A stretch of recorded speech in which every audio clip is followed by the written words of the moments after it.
Blue and red lights bounced off the water sirens, flickering like angry fish in the night. I was waist-deep in the pool when Karen, the HOA president, with her visor tilted like a crown, pointed at me and screamed, "Arrest him!" And I looked straight at the cops, dripping wet, heart pounding, and said, "I'm not leaving, because I built this pool." Act 1. The conflict begins. My name's Ethan Miller. I'm 38, a construction project manager who spent half my life building parks, trails, and yes, community pools. I moved to Lake Ridge looking for peace. My sister Rachel lived nearby, and I wanted to be close to my nephew Aiden. The neighborhood looked perfect: tree-lined streets, a quiet lake, and that sparkling pool at the center of it all. Funny thing, I recognized that pool the first time I saw it. The curves, the zero-entry slope, the bench tucked into the deep end. Because 3 summers ago, I was the guy who led the crew that built it. I came in as the new neighbor with open hands. Helped old Mr. Harris clean his gutters, fixed a park gate hinge, even repaired some kid's busted bike chain. I wanted to belong. So I sent the HOA a cheerful email. "Hey, if you need help with repairs, I'm happy to pitch in." Their response: a cold, nameless reply. All changes must go through the official portal. That was my first taste of the HOA tone. Then I met the face behind it. Karen Whitfield. Blonde bob-tight smile, a visor like she was shielding herself from more than the sun. She walked up to me at the pool, clipboard in hand, and introduced herself like a sheriff handing down the law.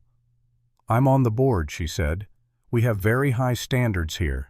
From that day on, it was like she had me in her crosshairs. Violation slips appeared on my door like junk mail. Trash can visible 4 hours after pickup, fine. Mailbox slightly off-color, black, fine. Porch light too bright, fine. It wasn't just me. Jessica, a nurse on my street, got cited because her grass grew an inch too high during a week her car broke down. A family got dinged for chalk art on their driveway. Chalk art for their kids. But Karen, she loved her power. Every time she wrote something in that little notebook, you knew somebody was getting slapped with a notice. Still, I tried to stay calm. Paid the fines, smiled, kept mowing my lawn, and even edged Mr. Harris's curb while I was at it. But inside it was building. And the day my pool key fob turned red, denying me entry to the very pool I had built, I knew this wasn't just about rules anymore. I asked Karen why. Her lips tightened. "Your account has flags," she said.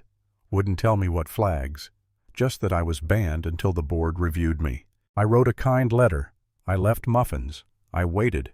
Nothing. So the next weekend, with Aiden tugging on my hand, excited for the pool, I walked up to the gate, tried my fob, red.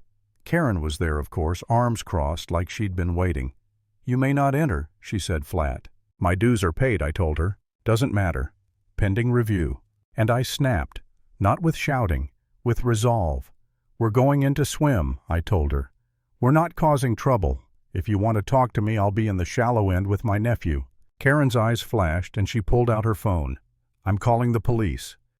Act 2. Escalation and turning point. 10 minutes later, cops rolled up, lights blazing.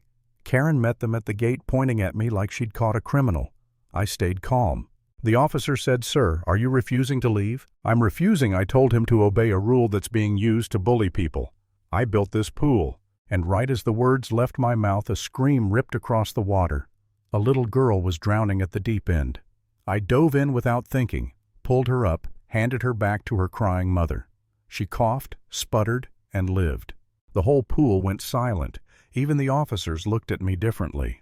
But Karen, she didn't stop. She marched forward, waving a paper with a red stamp.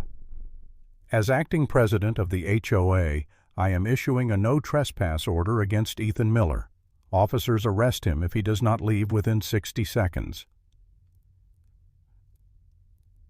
Gasps. Even the cops hesitated. And that's when other board members came rushing in, shouting, "Karen, stop! You can't issue that without a vote." For a moment I thought reason might win, but Karen wasn't done. The next morning I opened my mailbox and found a fine $5,000 for unauthorized use of HOA property. $5,000. I sat at my kitchen table, the paper shaking in my hand, and for the first time since moving here I felt broken. Maybe I should pay it, make it disappear. Maybe I was wrong for standing up. Maybe Karen was right. Maybe I was trouble. But then I thought of Jessica, fined for her grass, of kids whose chalk art had been erased, of Mr. Harris with his bad back who just wanted kindness. And I knew I couldn't fold, not just for me, for everyone. So I started knocking on doors, talking to neighbors. And you know what? People were tired. The Rodriguez family fined for their son's car. The Chens cited for their flower pots. A young couple warned for leaving a stroller outside. By the time I got home, I had 20 signatures on a paper I titled Neighbors for Fairness. It wasn't much, but it was the start of something. Karen noticed. Oh, she noticed. She stormed into one of our backyard meetings, visor gleaming under the lanterns, shouting that this was an unauthorized gathering. She shoved another red-stamped paper into my hand. You are banned from all amenities pending legal review. The lake dock, the clubhouse, even the walking trails. She wanted me erased, and when that didn't break me, she escalated again.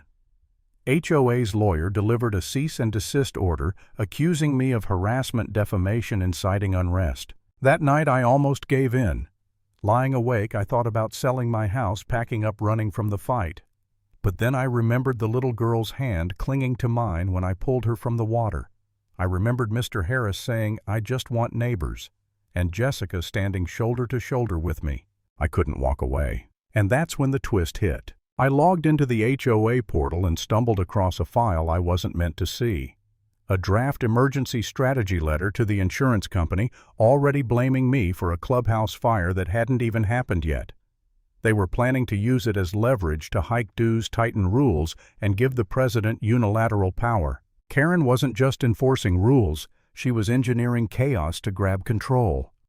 Act 3. The Showdown. We gathered again, dozens of us this time. I stood on a park bench waving that leaked document. "She's not protecting us," I said. "She's using us. She's turning rules into chains." The crowd roared. We launched a petition for a special election to remove her. Karen countered with threats, violation slips, even tried to bring cops to arrest me during a meeting. But this time the officers saw through her. They told her flat out HOA violations aren't crimes. And still she pushed harder. A lawsuit, $250,000 for defamation and property damage. She thought she could bury me under paperwork. But by then the neighborhood had shifted. Jessica set up a fundraiser. Donations poured in. People who'd stayed quiet before now stood up. Finally, the night of the vote arrived. The community hall was packed, buzzing with tension. Karen went first, visor shining under fluorescent lights, calling me a rebel, a liar, even hinting that I'd set fires. Then it was my turn. I gripped the podium, looked at the faces of my neighbors, the people I'd helped, laughed with, lived beside, and I said, "This isn't about mailboxes or trash cans. This is about what kind of neighbors we want to be. Do we want fear, or do we want kindness? Do we want to live scared of paper slips and threats, or do we want to look out for each other?" When I finished, the hall shook with applause. The ballots were counted. 68 to 42. Karen was removed as president. And just when I thought it was over, investigators released the report on the clubhouse fire. It wasn't an accident. It was arson. Security footage showed exactly who poured the accelerant.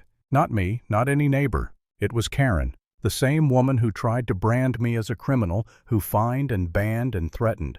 She was the one who set fire to the very building she claimed to protect. The night ended with her in handcuffs, visor, crooked clipboard abandoned on the floor. Closing line. Power built on fear always burns itself down.